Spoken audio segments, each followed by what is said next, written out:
आया बच्चियां बहुत कीमती दौलत है। मेरे नबी को अल्लाह ने बच्चियां ही दी, और क्या मेरे नबी ने उनको मोहब्बत से पाला। एक हदीस याद आ गई, मेरे नबी ने कहा ये जो मेरे मदीने के सहाबा है ना, ये बड़े आलीशान लोग हैं। किस बात पे आलीशान है? तहज्जुद बड़ी पढ़ दें, रोजे बड़े रख दें।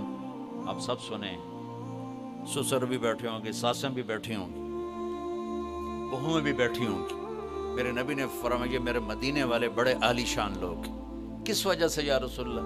कहा ये जब किसी की बेटी को ले आते हैं ना ब्याह के, तो बच्ची अपने ससुराल में जाके ऐसे होती है कि उसे पता ही नहीं चलता मैं ससुराल में हूं या माँ बाप के घर में हूं, इतनी मोहब्बत देती।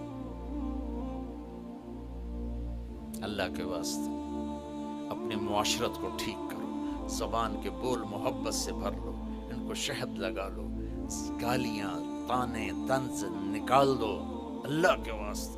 मैं आपको नहीं कहता हूँ इतने नफल पढ़ो, इतने तहज्जुद पढ़ो, इतने नफली रोजे रखो, इतने हज उम्र करो।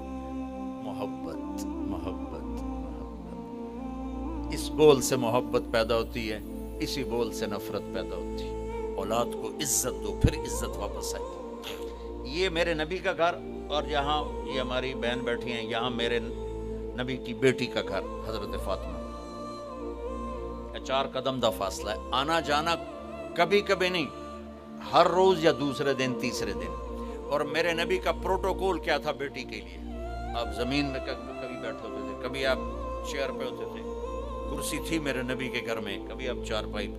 जब जन्नत की औरतों के सरदार घर में एंटर होती, वो दरवाजा और ये मेरे नबी बैठे हैं, तो आप आगे नहीं आने देते थे, एकदम खड़े हो जाते, भाग के आगे जाते थे तेजी से, और जाकर अपनी बेटी का हाथ पकड़ लेते थे, फिर उनका बेटी का हाथ चूमते थे, फिर हाथ पकड़े पकड़े पकड़े पकड़े पहले बेटी को बिठाते, फिर खुद बैठते थे।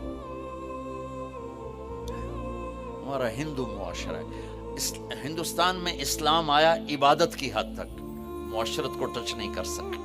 हमारी मुआशरत हिंदुआना है।